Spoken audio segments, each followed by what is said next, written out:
네, 오늘 말씀은 민수기 25장 4절로 8절 비느하스의 창이라는 제목입니다. 4절부터 8절까지 읽었지만은 1절부터 원래는 8절까지 읽어야 되거든요. 1절부터. 우리가 1절부터 한번 읽어보겠습니다. 민수기 25장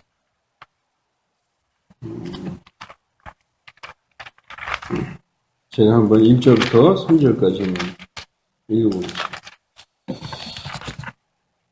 이스라엘이 식딤에 머무르며 백성이 모압의 딸들과 행음하기 시작하니라.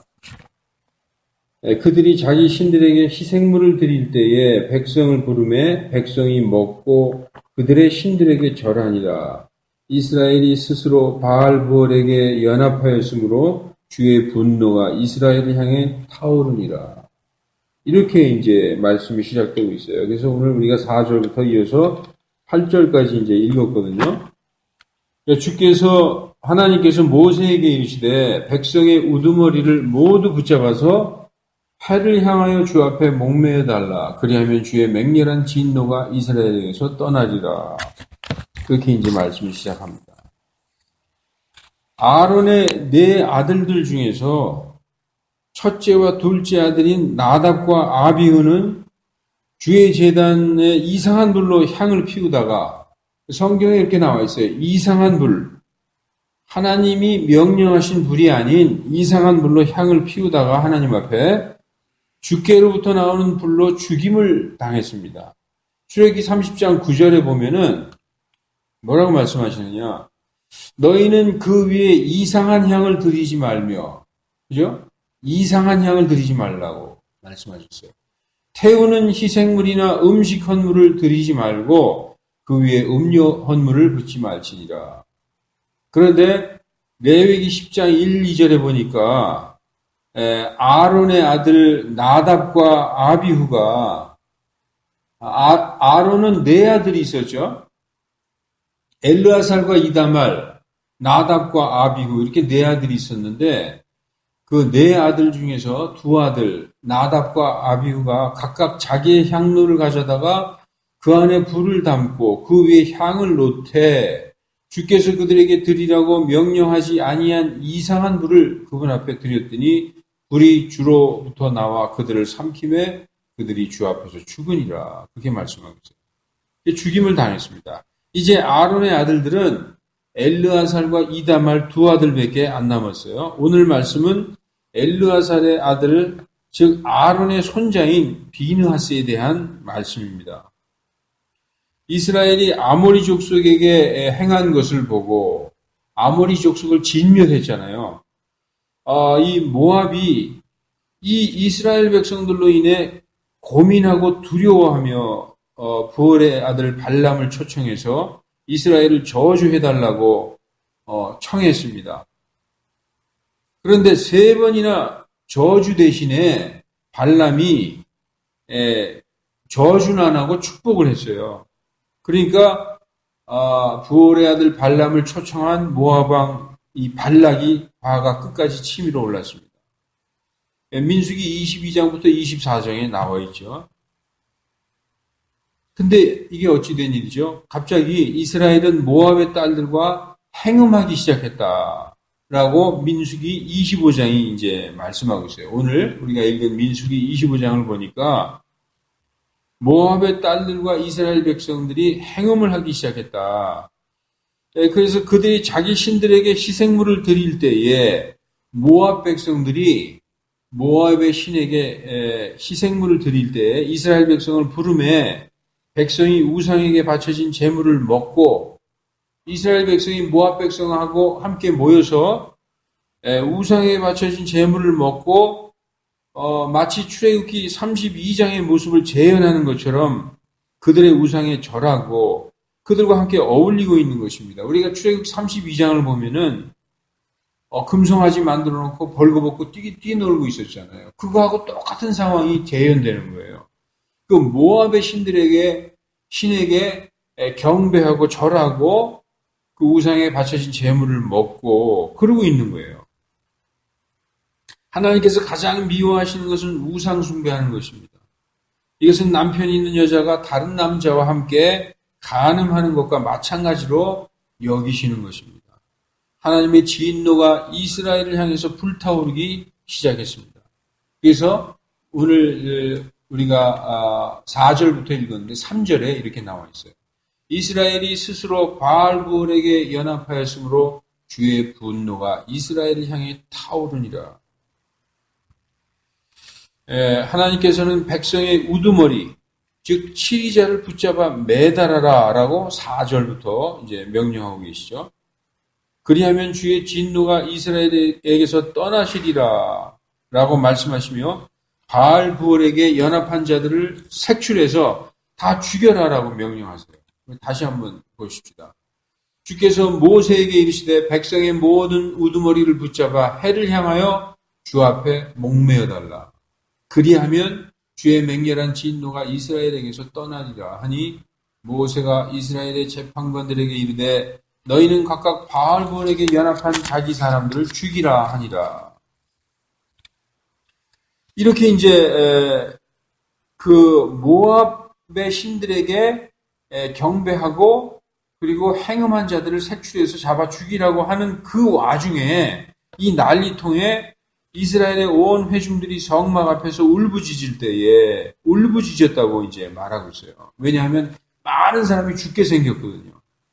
젊은 사람들이 많은 사람이 목매어 달고 이제 죽임을 당하게 생겼으니까 이스라엘에서 막 울부짖는 통곡 소리가 이제 들렸죠. 그럴 때에 어떤 젊은 사람 하나가 그 와중에 아직 정신 못 차리고 있는 인간이 하나 있는 거죠. 어떤 젊은 사람 하나가 모세와 온 이스라엘의 회중의 눈앞에서 미디안 여자 하나를 데리고 자기 장막으로 지금으로 말하면 자기 방으로 어젓이 들어가고 있는 거예요. 지금 행음한 자를 다 잡아 죽이라고 하는 판에 눈앞에서 자기 방으로 그 이방 여자를 데리고 들어가고 있는 거죠. 얼마나 기가 막힌 일이며 대담한 일입니까? 지금으로 말하면 이 전혀 개념이 없는 그 분위기 파악을 전혀 못하는 어떤 그 제멋대로 자란 어떤 부잣집 그 자식인 것 같아요. 멋대로 하고 있는 거죠. 자, 25장 14절로 15절에 보니까 죽임을 당한 이스라엘 사람 곧 그 미디안 여인과 함께 죽임을 당한 자의 이름은 시므리인데 그는 살루의 아들이요 시므온 족속 가운데 주요 가문의 통치자이며 그러니까 아주 주요 가문의 그러니까 뼈대 있는 집 자손이죠. 요즘으로 말하면 금수저 집안 그 자손이에요. 그러니까 무서운 걸 모르는 거죠. 그리고 죽임을 당한 미디안 여인의 이름은 고스비인데 그녀는 수르의 딸이더라. 수르는 미디안의 주요 가문에 속한 자로서 백성을 다스리는 우두머리였더라. 남자도 그렇고 여자도 그렇고 좀 이렇게 있는 가문 족장집의 그 자제들이었죠. 죽임을 당한 거예요. 미디안 족속은 아라비아인으로 생각하시면 됩니다. 아라비아인. 그래서 이스라엘 젊은이가 아라비아 여자 하나를, 젊은 여자 하나를 데리고 방으로 들어간 거죠. 미디안은 아브라함이 후처, 아브라함의 아내는 사라잖아요. 사라가 죽은 뒤에 아브라함이 둘째 부인을 얻었는데, 그게 이제, 출애굽기 창세기 25장에 나옵니다. 창세기 25장, 우리 한번 볼까요? 창세기 25장 2절에 아브라함이 후처를 얻었어요. 근데 그녀가, 그 이름이 그두란데, 그에게, 아브라함에게 시므란과 욕산과 무단과 미디안과 이스박과 수아를 이렇게 6 아들을 또 낳아줬어요. 그 중에 하나가 미디안 족속이라. 미디안의 이제 그 조상인 거죠. 그 미디안 그 족속 중에 하나인 여자와 이제 그 이스라엘 젊은이가 방으로 들어갔다. 이 장면을 보고 너무 기가 막혀 전부 멍하니 있는데 어떤 젊은이 하나가 슬그머니 일어나더니 손에 창을 이렇게 비껴 들고 그들이 들어간 장막으로 따라 들어가는 것입니다. 창을 비껴 들어 힘껏 내리 찍어버리니 두 남녀의 배를 꿰뚫어 버렸어요. 그 이스라엘 젊은이가 미디안 여자를 데리고 방으로 들어갔는데 어떤 젊은이가 그걸 보더니 슬그머니 일어나더니 손에 창을 잡고 들어가서 방에 들어가서 그냥 그 창으로 두 남녀를 찍었다는 거죠. 두 남녀가 따로 떨어져서 이야기하고 있었다면 창 하나로 두 사람을 꿰뚫을 수가 있었겠습니까? 장막으로 들어가자마자 둘이 한 몸이 되어 있었던 것입니다. 이스라엘의 행음으로 인해 이 이스라엘 백성은 이방인들과 행음을 하는 것을 하나님이 금하고 있죠.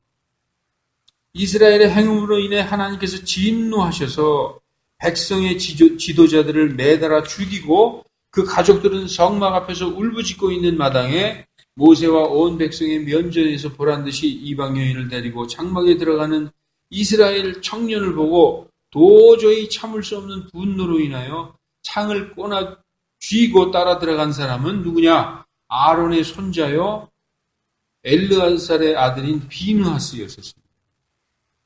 민수기 25장 8절에 제사장 아론의 손자여 엘르아살의 아들인 비느하스가 그것을 보고 회중 가운데서 일어나 손에 창을 들고 그 이스라엘 남자를 따라 장막에 들어가서 그 두 사람 곧 그 이스라엘 남자와 그 여인의 배를 꿰뚫으니 이에 재앙이 이스라엘 자손에게서 그치니라. 재앙이 그쳤다고 말씀하고 있어요. 비느하스가 하나님의 속을 시원하게 해드린 거예요. 하나님이 분노하고 계시는데 그 비느하스가 하나님의 속을 후련하게 해드린 거죠. 하나님께서 25장 오늘 민수기 25장 12절 13절에 뭐라고 말씀하시느냐. 그러므로 너는 말하라 보라 내가 그에게 여기서 그는 비느하스에게 화평의 내 언약을 주나니 그와 그의 뒤를 이을 그의 씨가 그러니까 비느하스와 비느하스의 그 자손들이 그것 여기서 그것이 뭐냐 즉 영존하는 제사장 직분의 언약을 얻으리라.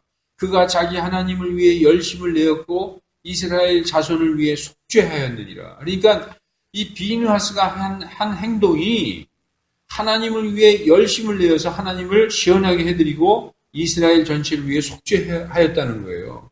그래서 재앙이 떠났다는 거죠. 레위 지파는 원래 그들의 잔인함으로 인해서 저주받은 지파였어요. 원래 시므온과 레위 이 두 지파는 창세기 49장 5절로 7절에 보면 저주받았다고 나옵니다. 창세기 49장 5절에 시므온과 레위는 형제요 잔인한 도구가 그들의 처소에 있도다. 우리 이 말씀 알죠? 한 민족을 몰살해버린 그런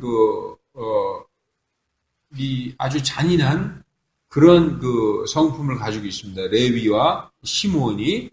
그래서 오 내 hun아 너는 그들의 은밀한 일에 가담하지 말며 내 존귀야 너는 그들의 모임에 연합하지 말지어다. 그들이 분노 중에 사람을 죽이고 자기들의 의지로 벽을 파내려 갔도다.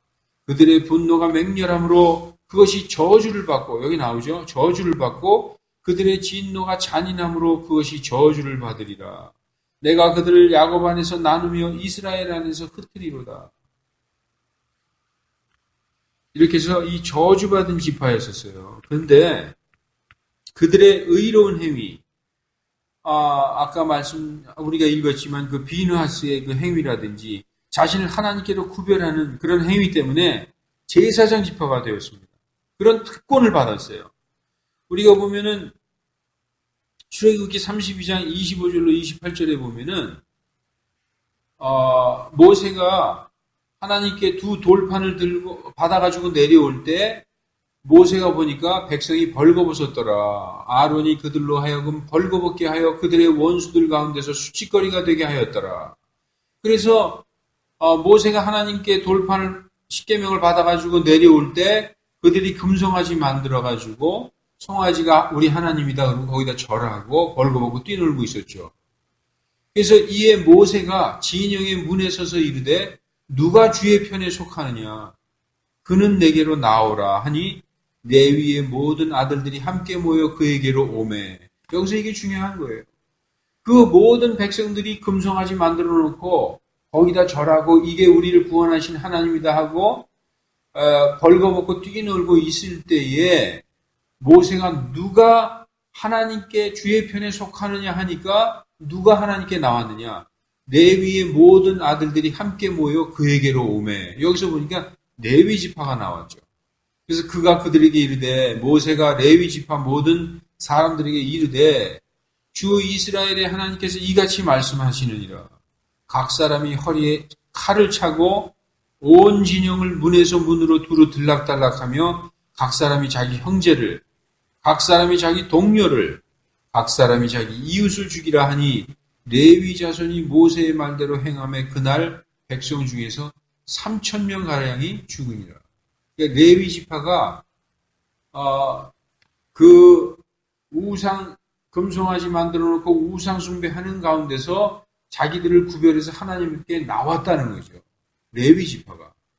그래서 이때에도 하나님 앞으로 자기를 구별하였고 지금 오늘 우리 그 설교 본문에서 비누하스가 이게 하나님 앞에 자기를 또 구별하고 이러한 그 하나님 앞에 열심을 보였으므로 저주 같은 지파임에도 불구하고 제사장 지파가 되었어요. 그래서 하나님께서 그들에게 소금 언약을 주셨어요. 소금 언약. 우리가 민수기 18장 19절에 보면 그 영존하는 아론과의 영존하는 언약, 소금 언약을 주셨죠. 그러나 느헤미야, 학개, 스가랴, 말라기 시대의 이스라엘은 백성을 가르치는 자들이요 백성의 지도자들인 레위 지파 제사장들이 부패하여 타락해버린 그런 시대였었습니다. 그래서 하나님께서 제사장들을 향해 즉 제사장은 레위 지파만 할 수 있잖아요. 제사장은 레위 지파를 향해 경고하시는 말씀이 말라기 2장 1절로 9절 말씀입니다. 말라기 2장 1절로 9절에 보면은 하나님께서 레위 지파가 자신을 구별해서 하나님 앞에 나왔기 때문에 하나님께서 그들에게 제사장의 특권을 주셨는데 이 말라기, 구약의 그 말기의 말라기서에 뭐라고 써 있느냐 2장에 오 너희 제사장들아 즉 레위 지파에게 얘기하는 거예요. 이제 이 명령은 너희를 위한 것이니라. 만군의 주가 말하노라. 만일 너희가 들으려 하지 아니하며 그것을 마음에 두려 하지 아니하며 내 이름의 영광을 돌리지 아니하면 내가 너희에게 심지어 저주를 보내어 너희의 복들을 저주하리라. 참으로 내가 이미 그것들을 저주하였으니 이는 너희가 그것을 마음에 두지 아니하였기 때문이라. 보라 내가 너희 씨를 썩게 하며 똥 곧 너희의 엄숙한 명절의 똥을 너희 얼굴에 바르리니 사람이 너희를 그 똥과 함께 취하여 가리라. 제사장이 똥과 같은 존재가 되어버리고 존귀한 존재가 아니라 아주 백성들이 무시하고 배설물같이 여기는 그런 존재가 되어버렸다는 거죠. 하나님께서 저주하셨다는 거예요. 만군의 주가 말하노라. 내 언약이 레위와 함께 있게 하려고 내가 이 명령을 너희에게 보낸 줄을 너희가 알지니라. 그와 함께한 내 언약은 생명과 화평의 언약이었노라. 레위 지파와 하나님께서 소금 언약을 맺었는데 그 언약은 생명과 화평의 언약이었는데 그가 두려움으로 나를 두려워하며 내 이름 앞에서 무서워하였으므로 내가 그것들을 그에게 주었노라. 레위 지파에게 하나님의 제사장의 그 언약을 주었다는 거죠. 영원한 언약을. 그런데 6절에부터 뭐라고 말씀하시느냐. 그의 입에는 진리의 법이 있고 그의 입술에는 불법을 찾을 수 없으며 그가 화평과 공평 가운데서 나와 함께 걷고 많은 사람을 돌이켜 불법에서 떠나게 하였느니라. 제사장의 입술은 지식을 지켜야 하며 그들은 그의 입에서 율법을 구해야 하나니 그는 만군의 주의 사자니라. 여기까지 이렇게 말씀하셨죠. 근데 8절에 뭐라고 써있느냐. 그러나 너희가 그 길에서 떠나 너희 레위 지파 제사장들이 그 길에서 떠나 제사장의 입술은 지식을 지켜야 하고 율법을 구해야 되는데, 그리고 많은 사람에게 화평과 공평 가운데서 걷고 진리의 법을 선포해야 하는데, 그 길에서 떠나서 많은 사람을 율법에 걸려 넘어지게 하고 레위의 언약, 그 영존하는 소금 언약을 썩게 하였다는 거죠. 만군의 주가 말하노라. 그런즉 너희가 내 길들을 지키지 아니하고 율법에서 한쪽으로 치우쳤으므로 나도 너희로 하여금 온 백성 앞에서 멸시와 천대를 당하게 하였느니라. 하나님의 그 백성과 하나님 사이의 이 중재자로서 제사장의 그 영원한 소금 언약을 받은 그 레위 지파가 그 하나님의 율법을 어긋나게 하고 많은 사람들을 실족하게 하는 그러한 어떤 그 제사장의 직분을 썩게 하였으므로 하나님께서 멸시와 천대를 당하게 하셨다. 교회의 목사는 결코 제사장이 아닙니다. 교회의 목사는 제사장이 아니죠.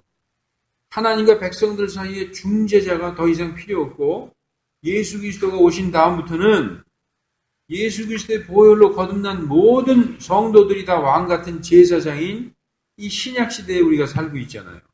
그럼에도 불구하고 목사들은 백성들을 가르치고 의의 길로 인도해야 하는 점에서는 백성들의 영적 지도자임에 틀림없습니다. 지금 이 시대에도 제사장은 아닐지라도 하나님의 말씀을 가르치는 입장에서 본다면은 영적인 지도자임에 틀림없다. 그러나 오늘날도 예수님 오시기 전에 구약 말기에 이스라엘의 그 부패한 제사장들처럼 교회의 지도자들이, 다시 말해서 목사들이 완전히 타락해버렸기 때문에 온 백성 앞에서 멸시와 천대를 당하고 있다. 이게 같은 말씀이라고 우리가 볼 수 있죠.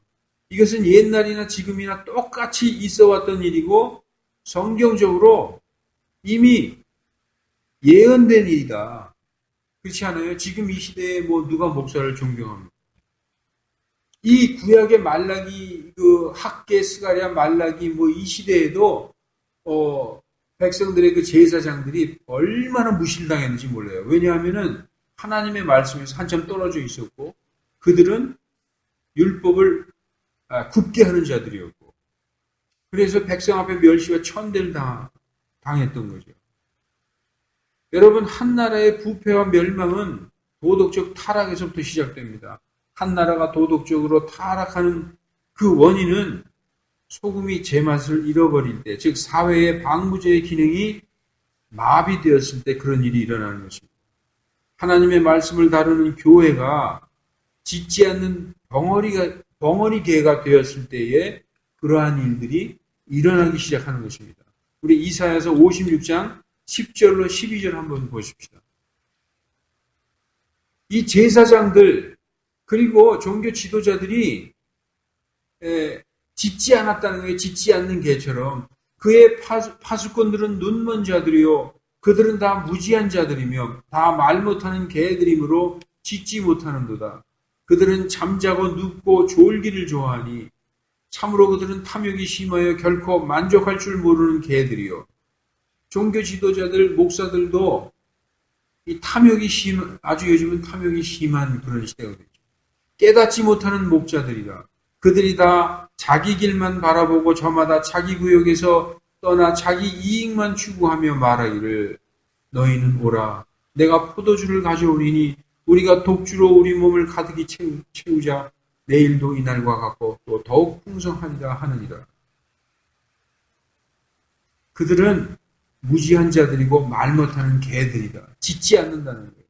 하나님의 말씀을 담대히 선포하지도 않고 백성들이 잘못해도 꾸짖지도 않고 백성들의 귀에 즐겁고 달콤한 얘기만 해주고 있는 거죠. 이게 뭐라고 그러냐? 눈먼 파수꾼이요 무지한 자들이요 짓지 않는 개라고 말씀하고 있습니다. 네. 지금 복음은 이렇게 하나님의 말씀대로 담대히 선포하는 그런 교회는 거의 좀 찾아볼 수가 없는 것 같아요. 우리가 에스겔 9장 4절에 보면은 이런 말씀이 있어요. 주께서 그에게 이르시되 그 도시의 한가운데 곧 예루살렘의 한가운데를 지나가며 그것의 한가운데서 이루어지는 모든 가증한 일로 인하여 탄식하고 부르짖는 사람들의 이마에 표를 찍으라. 예루살렘이란 도시에서 행해지는 그 모든 가증한 일로 인해서 탄식하고 부르짖는 사람들, 그러니까 야, 이게 이 세상이 어찌 이렇게 됐느냐, 이거 안 된다 하고 탄식하고 부르짖는 사람의 이마에 표를 하라는 거예요. 또 그분께서 내가 듣는 데서 다른 자들에게 이르시되 너희는 그를 따라 그 도시를 지나가며 사람들을 치되 죽이라는 거죠.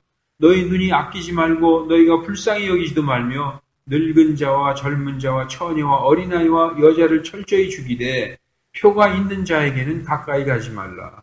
내 성소에서부터 시작하라 하시니 이에 그들이 그 집 앞에 있던 원로들부터 죽이기 시작하더라. 이건 뭐냐 하면은 우리가 요즘 세상을 보면 이 세상이 이거 다 됐구나.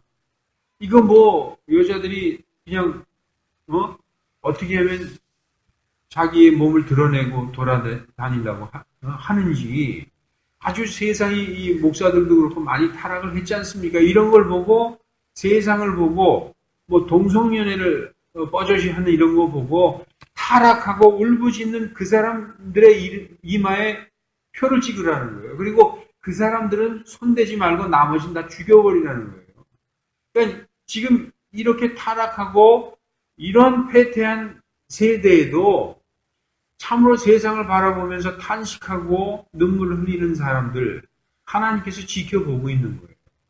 그런데 그걸 보고 다 세상이 다 그런 것이 뭘 그거 그러느냐 이런 사람들 다 죽이라는 거예요. 지금 에스겔서에서 그 얘기를 하고 있는 것입니다.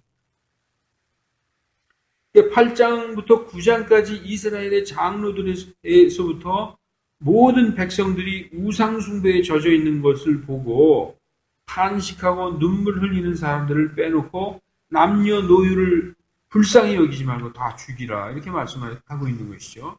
특히 내 성소에서부터 시작하라 하시며 정직자들부터 다 죽이기 시작하는 것을 볼 수 있어요. 하나님이 딴 데부터 시작하는 게 아니라 예루살렘 성전부터 시작하라는 거예요. 요즘 말로 하면은 교회에서부터 시작하라는 거예요. 성직자들, 목사들부터 죽이기 시작하라. 그 말하고 똑같은 거예요.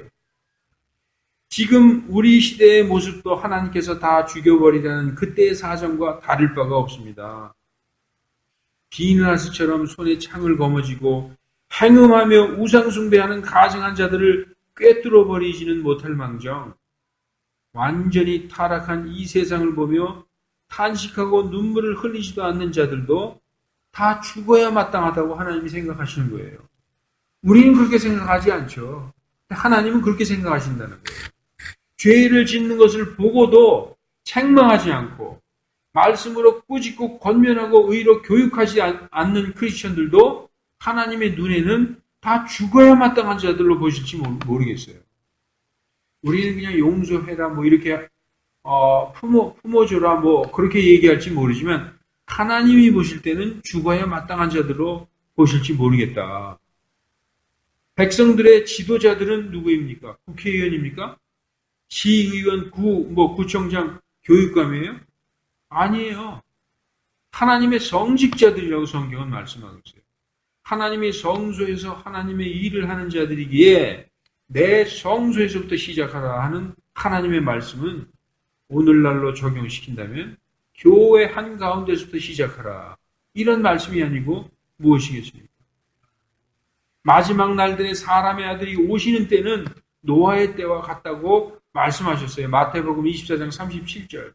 하나님의 눈에는 구원받을 자들이 지극히 적다는 거예요. 지극히. 노아의 날들 몇 명 구원받았습니까? 8명 받았죠. 롯의 날들 3명 구원받았어요. 세상은 동성연애를 인간의 기본권 정도로 생각하고 있으며 그것이 죄라고 말하면 혐오, 범죄, 예방법에 저축되어 벌금을 물거나 구속되기까지 하는 그런 사태가 이르를지 모르겠습니다. 우리나라는 아직 그렇지 않지만 유럽의 얘기지만 이제 우리나라도 머지않아 동성연애를 죄악시 여기는 사람을 미친 사람 취급할 날도 멀지 않았어요. 아마 그렇게 얘기하면 고소당할지도 몰라요. 이 혐오범죄 예방법이 2009년도에 미국에서 통과됐는데 이게 무슨 법이냐면 법안의 골자가 결혼관, 종교관, 도덕관으로 인해 차별 대우를 받거나 피해를 받지 않도록 보호하자. 이 법안에는 동성연애자들, 동성결혼자들의 자녀 입양 양육권을 법적으로 보호하자는 내용이 포함되어 있다. 혐오범죄에 해당할 수 있는 죄들은 뭐냐? 547가지가 있다는 거예요. 혐오범죄 예방법에 조항이 547가지라서 조금 잘못하면 다 걸리는 거죠. 그 파생되는 문제는 뭐냐?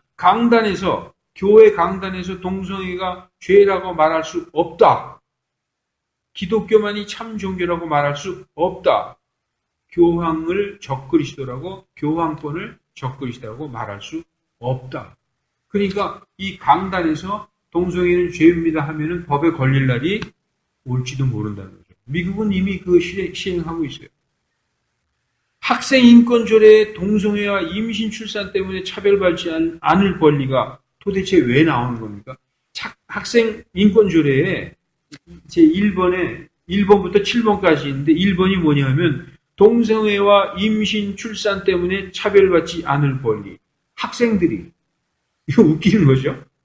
학생들이 동성애와 임신 출산 때문에 차별받지 않을 권리. 그리고 7번째가 종교 교육인데 학교에서 특정 종교 행사 참여와 종교 과목 수강을 강요해서는 안 되며 종교 교육을 할 때는 반드시 대체 과목을 마련해야 한다.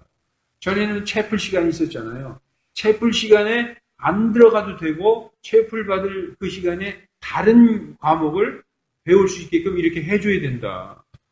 이건 완전히 성경에 이제 거슬리는 그런 세대죠. 참담하다 못해 비통한 마음입니다. 이것은 우리의 어린아이들에게 지금보다 더욱더 제멋대로 하시도록 멍석을 깔아드리고 어릴 때부터 동성애며 임신이며 마음껏 성적으로 타락하며 회역하게 그렇게 자라도록 조장하는 거예요. 아이들을 그렇게 자라도록 학교에서 동성애에 대한 그 성교육을 시킨다는 거예요. 모르는 아이들에게. 이게 뭡니까? 이게 정말 눈물이 나오고 탄식하는 사람들이 얼마나 있을까요? 우리는 오늘 비느하스의 거룩한 분노를 기억하고 하나님 앞에서 어저씨 가증한 짓을 행하는 모든 것들을 찍어버려야 돼요. 예. 하나님의 그 비느하스의 창이 뭐냐? 요즘으로 얘기하면 하나님의 말씀의 검으로 찍어버려야 된다고 생각해요. 비느하스의 창은 하나님의 말씀이라고 생각합니다. 하나님의 말씀으로 노아의 때와 같은 이 세상을 통하여 소리칠 수 있는 정말 저와 여러분이 되기를 주 예수 그리스도의 이름으로 축원합니다. 기도하시겠습니다. 거룩하신 하나님, 세상은 정말 너무나도 부패하여서 이제 무엇이 죄인지 사람들은 죄를 가지고 도덕적 불균형이라고 말하고 있습니다. 죄를 죄라고 말하지 못하고 도덕적인 불균형이라고 말하고 있는 이 시대에 우리가 정말 죄라고 하나님의 말씀에 어긋나는 것은 죄라고 담대히 외치는 그러한 사람들이 이 나라에서 많이 나올 수 있게 하나님 도와주시옵소서. 그들의 이마에 인을 찍어서 마음에 탄식하고 애통해하는 사람들이 많이 나와서 하나님 이 나라를 정말 더 이상 참담한 지경에 이르지 않도록 하나님 지켜 보호하여 주시옵소서. 무엇보다도 성직자들이 회개하고 백성들에게 본이 되는 그런 삶을 통해서 이 하나님의 복음이 힘을 얻게 하여 주시고 이 복음이 권능이 있게 전파될 수 있도록 하나님 도와주시옵소서. 감사드리며 주 예수 그리스도의 이름으로 기도하옵나이다. 아멘.